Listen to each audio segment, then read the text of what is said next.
Jamaah subuh yang insyaallah diridhai Allah Subhanahu wa taala, kembali kita melanjutkan kajian hadis kita yang dikaji dari kitab Sahih Muslim yang disyarah dan diberi penjelasan oleh Al-Imam An-Nawawi.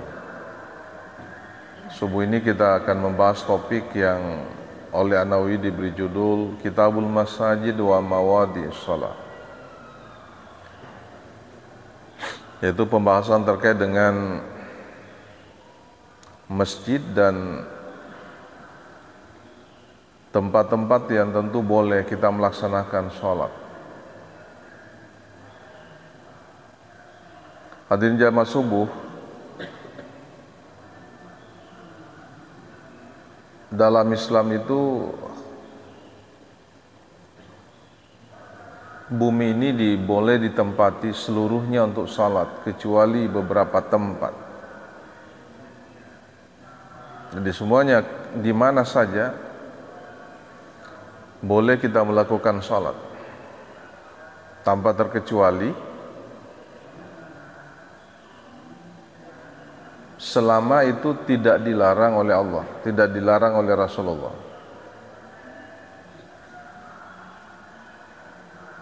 Tentu ada beberapa tempat yang oleh agama itu dilarang. Sebagai contoh, kita dilarang untuk sholat di atas kuburan. Kenapa? Karena tentu ada hikmahnya ya, jangan sampai kita dianggap menyembah kuburan. Dilarang sholat di bawah pohon rindang yang begitu besar, yang khususnya pohon yang biasa ditempati oleh orang-orang tertentu untuk menyembah makhluk Allah, termasuk pohon. Ya, kalau hanya tempat sekedar singgah di situ berteduh kemudian sholat itu tidak apa-apa. Begitu pula umpamanya di pinggir-pinggir laut ya, yang biasa ditempati orang untuk menyembah laut, karena masyarakat sebelum Islam itu datang kan begitu banyak objek yang ditempati mereka untuk menyembah. Karena mereka itu bukan penganut monoteis ya, tapi mereka itu politeis, menyembah banyak menyembah banyak hal ya. Tetapi tempat-tempat yang lain selain yang dilarang oleh agama itu boleh saja. Bahkan di bumi di mana saja boleh kita sholat. Tidak mesti harus di masjid. Tentu kalau tidak ada masjid. Yang keliru itu adalah ada masjid di sampingnya, dia pergi sholat dia pergi sholat di jalan. Ya, kecuali pada waktu tertentu, misalnya peringatan atau pelaksanaan Aid. Karena memang di salah satu hal yang disunnahkan untuk melakukannya itu di lapangan, karena sholat ini bentuknya syiar.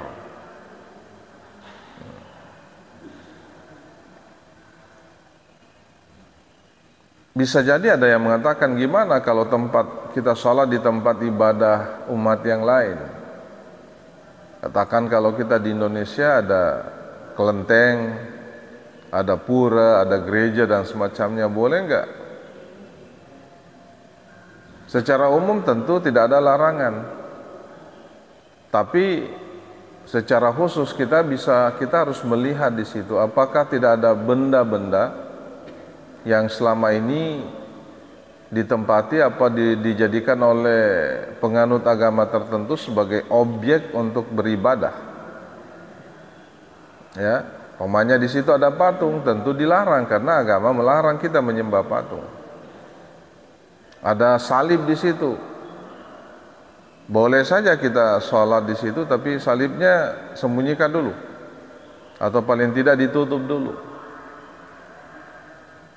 Jadi boleh saja selama itu memenuhi kriteria, memenuhi syarat tertentu. Karena ya Al-Quran mengajari kita, kami menciptakan bumi ini semuanya bisa ditempati sujud, bisa ditempati sholat. Wa ja'alnal arda masajid, kata Allah. Itu dalam Al-Qur'an ya. Kami menciptakan bumi ini bisa ditempati untuk sujud.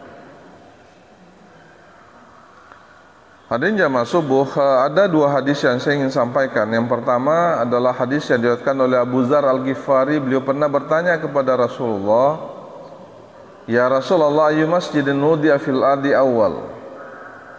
Ya Rasulullah, masjid apa yang pertama dibangun oleh Allah di muka bumi ini? Tentu kita faham semua. Nabi kemudian mengatakan, ya qala al-masjidul haram. Masjid yang pertama dibangun oleh Allah itu adalah Masjidil Haram. Masjidil Haram tentu di Mekah, seperti ayat yang saya bacakan tadi.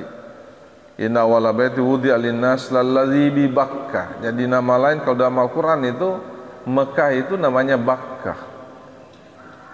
Ya. Inilah masjid yang pertama dibangun. Atau inilah rumah tempat ibadah pertama dibangun oleh Allah. Karena ini dibangun pada saat Nabi Adam alaihissalam diturunkan oleh Allah ke bumi. Jadi tempat beribadah pertama memang di Mekah ya. Itu di Mekah. Karena dalam sejarah atau dalam riwayat itu ketika Nabi Adam alaihissalam diturunkan ke bumi, dia kan merasa gelisah. Adam ini gelisah karena tidak ada tempat ibadahnya seperti yang dia lakukan bersama para malaikat di Arash. Karena ketika dia masih ditempatkan di surga, dia selalu beribadah di Arash bersama dengan para malaikat. Dia diturunkan oleh Allah bersama istrinya Siti Hawa ke bumi, tidak ada lagi tempat beribadahnya. Apalagi Siti Hawa waktu itu diturunkan oleh Allah ke bumi itu terpisah, tidak bersama-sama. Maka dia merasa gelisah, gimana ini, saya tidak beribadah lagi. Itulah kemudian dalam riwayat diciptakanlah Ka'bah itu. Ya, untuk apa? Untuk tempat beribadah.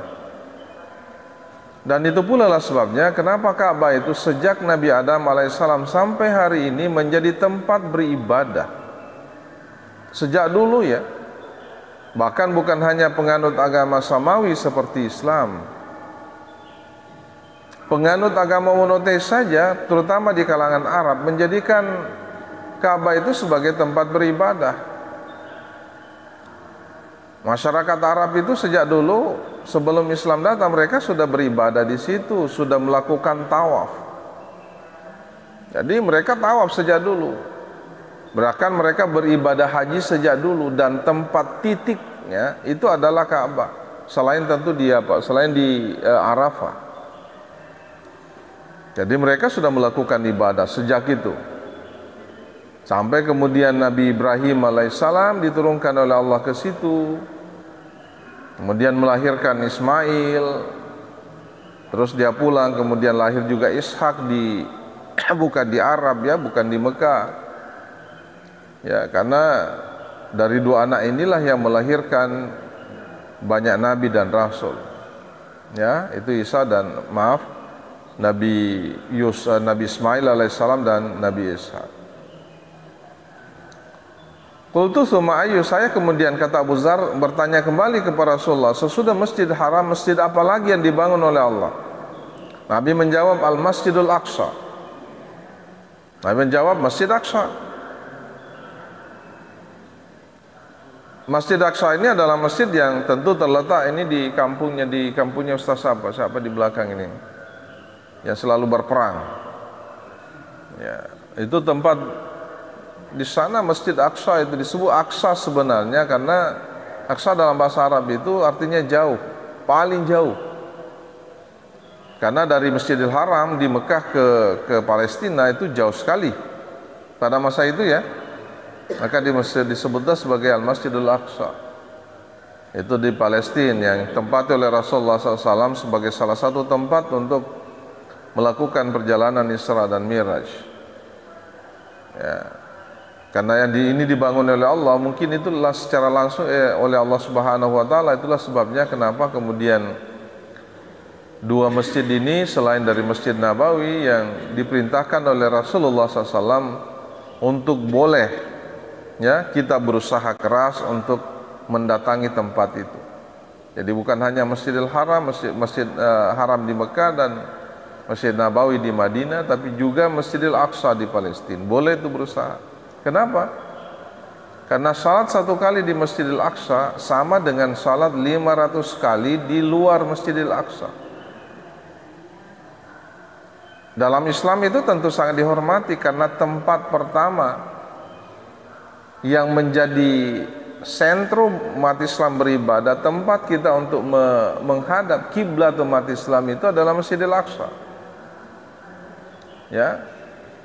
Nanti ada perintah oleh Allah Subhanahu wa taala untuk mengarahkan lagi tempat sujud kiblatnya itu dari Masjidil Aqsa ke Masjid Haram, baru kemudian itu kita menghadap ke menghadap ke Masjidil Haram. Itulah sebabnya di Madinah itu ada sebuah masjid yang disebut dengan Masjid Qiblatain. Karena di masjid itulah pernah kita menghadap dua kiblat. Kiblatnya ke Masjidil Aqsa dan ke Masjid Nabawi. Qultu kampainahuma, saya kemudian bertanya lagi, berapa jarak di antara keduanya itu? Masjidil Aqsa dan Masjid Haram dan Masjid Aqsa. Berapa lama jaraknya dibangun? Nabi kemudian menjawab arba'una sana, 40 tahun. 40 tahun. Nabi kemudian mengatakan lagi, nah inilah yang menjadi judul pembahasan ini sebenarnya. Wa inna ma adrakatka sholatu fasalli fahuwa masjidun. Jadi dimanapun salat itu tiba waktunya,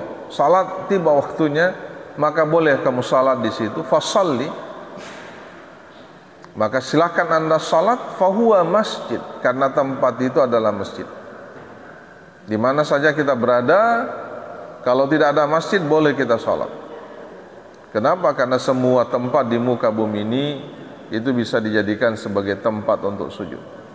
Jadi tidak ada alasan sebenarnya untuk kita tidak salat.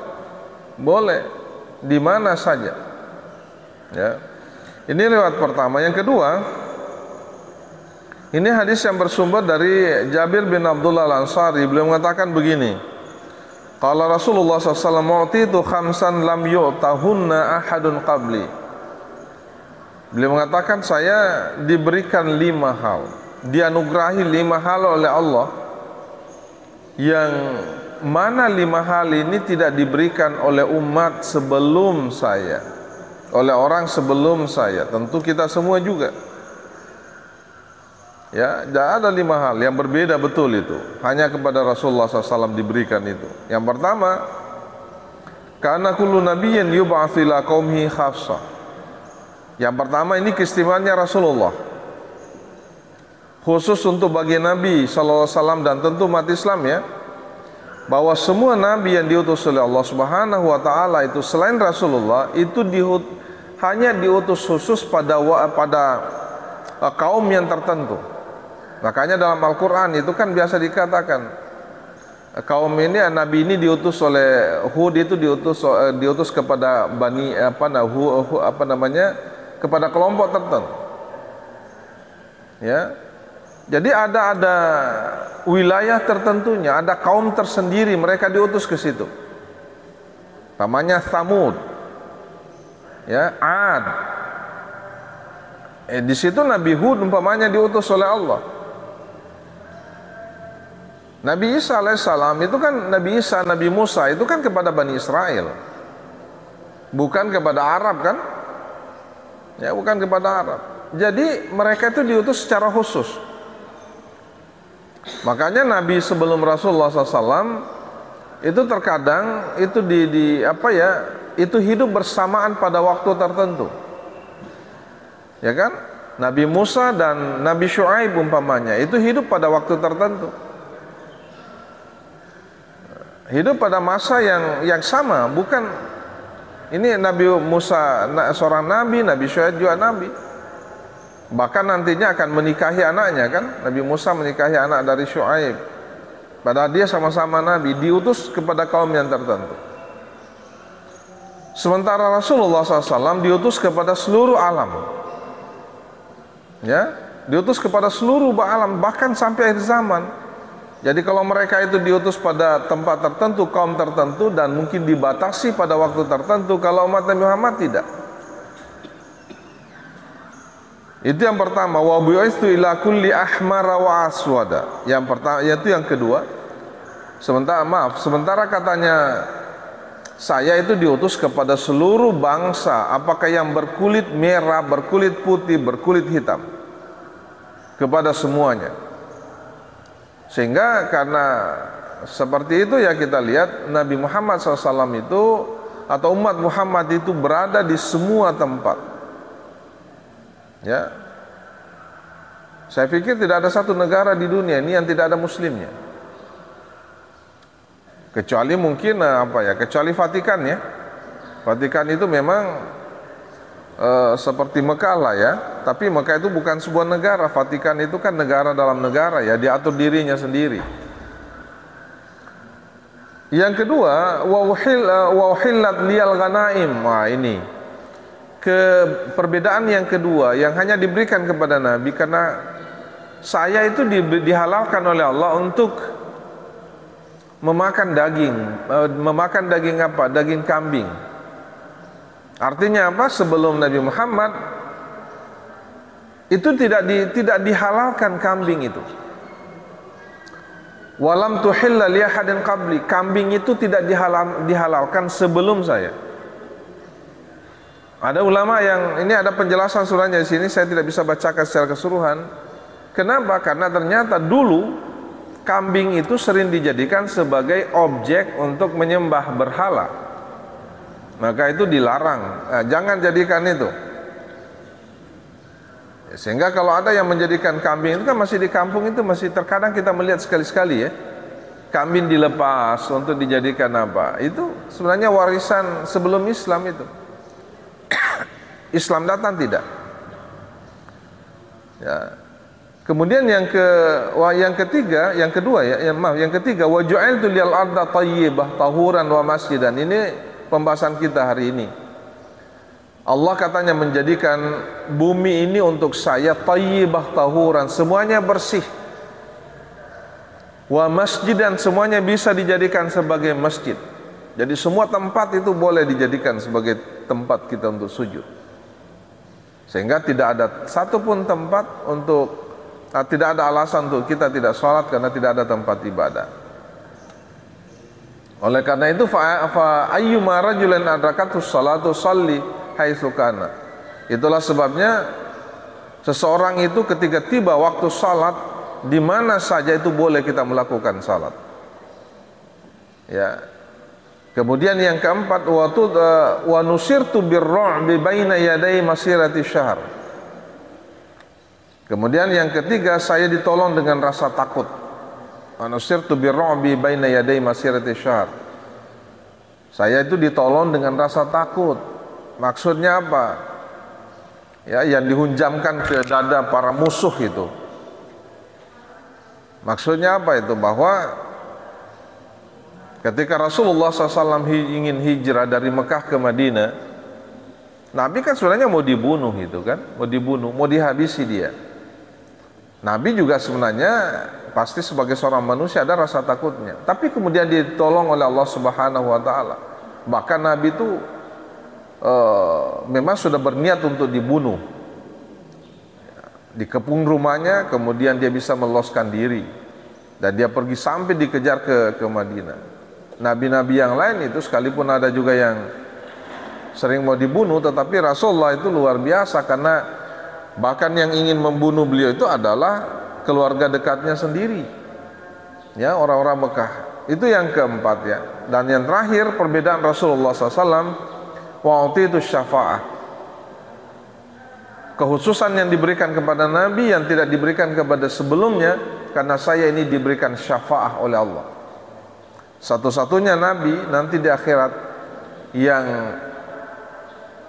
mampu memberikan syafaat kepada seluruh umat manusia itu adalah Rasulullah. Ya, Nabi yang lain itu tidak. Kita tahu nanti di mahsyar itu kan semua Nabi itu diminta untuk memohon kepada Allah supaya disegerakan memberikan hisab kepada seluruh manusia.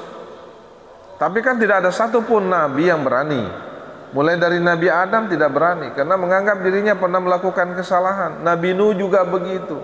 Sampai tiba masanya Nabi Muhammad SAW, tidak ada satupun nabi yang boleh, yang mampu melakukan syafaat kepada Allah untuk segera untuk segera menghitung atau menghisap amal ibadah manusia. Mereka sudah ada semua berkumpul di atas padang mahsyar. Itulah kelebihan. Bahkan ya hadirin, bukan hanya Rasulullah saja. Selain dari amal ibadah kita yang bisa memintakan kita syafaat, tapi juga teman-teman sesama muslim ya. Kita umpamanya di sini teman berjamaah di sini, tiba-tiba nanti di akhirat ada teman kita satu jamaah di sini yang sepertinya dari segi amal ibadahnya itu lebih berat dosanya daripada kebaikannya, amal baiknya. Wah, ini bisa jadi divonis oleh Allah masuk ke dalam neraka kan. Tapi kemudian teman-temannya di masjid, oh enggak, ini paling rajin, sama-sama saya di masjid untuk senantiasa, itu bisa kita mintakan syafaat. Apalagi namanya bacaan Quran kita, apalagi namanya ibadah-ibadah lain kita. Dalam hadis itu Nabi menyebut antara lain dua ya, bacaan Quran dan puasa kita itu akan memintakan kita syafaat kepada Allah. Jadi Islam itu memang luar biasa, diberikan begitu banyak keistimewaan, berbeda dengan berbeda dengan umat-umat yang lain. Ini saya kira yang bisa saya sampaikan. Mudah-mudahan ini ada manfaatnya. Apa yang saya sampaikan pada kesempatan ini intinya bahwa Islam itu diberikan satu keistimewaan, bumi ini boleh ditempati semua untuk melaksanakan ibadah. Saya kira itu cukup, dan kalau memang ada hal yang ingin kita diskusikan, ini belum sampai jam 6. Kalau ada hal yang ingin kita diskusikan, tentu saya memberikan kesempatan kepada kita semua. Assalamualaikum warahmatullahi wabarakatuh. Ya, silakan.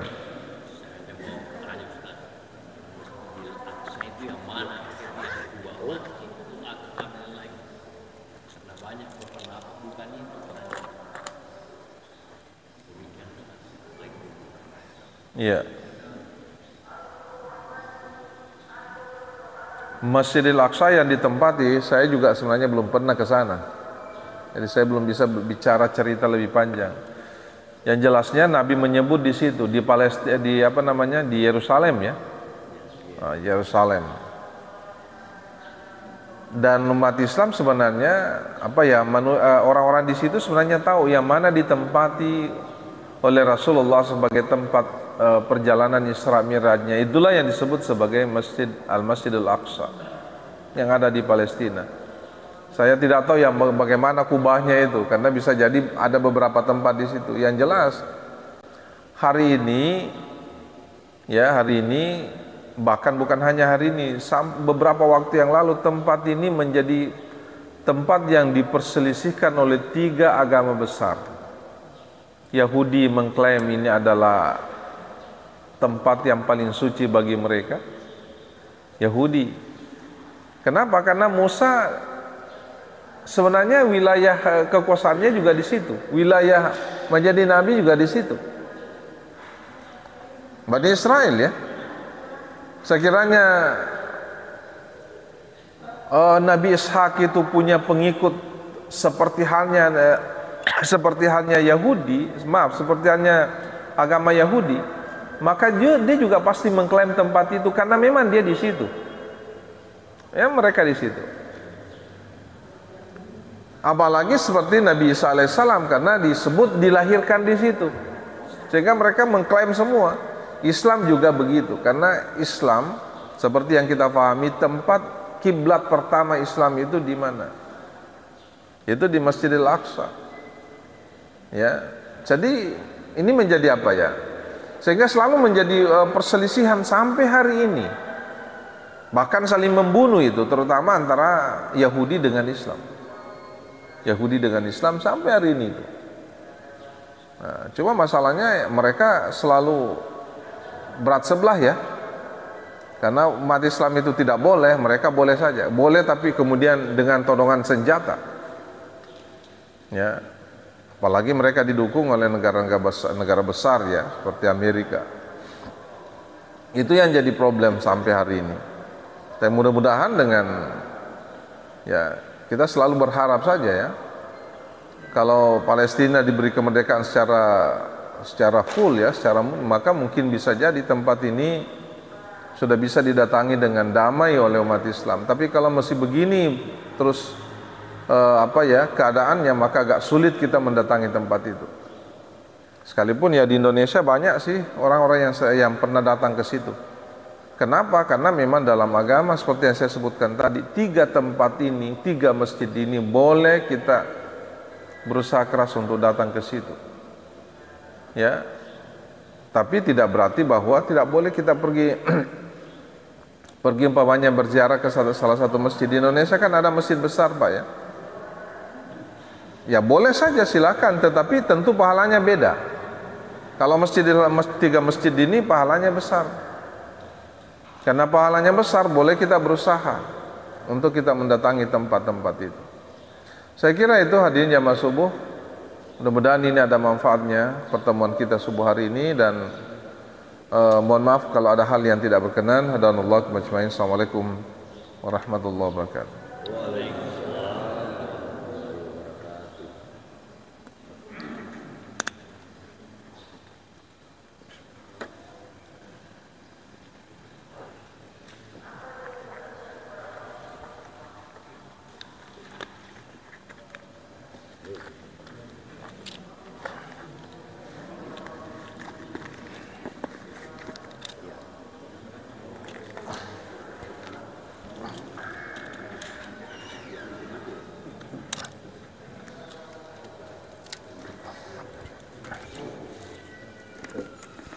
Kasih.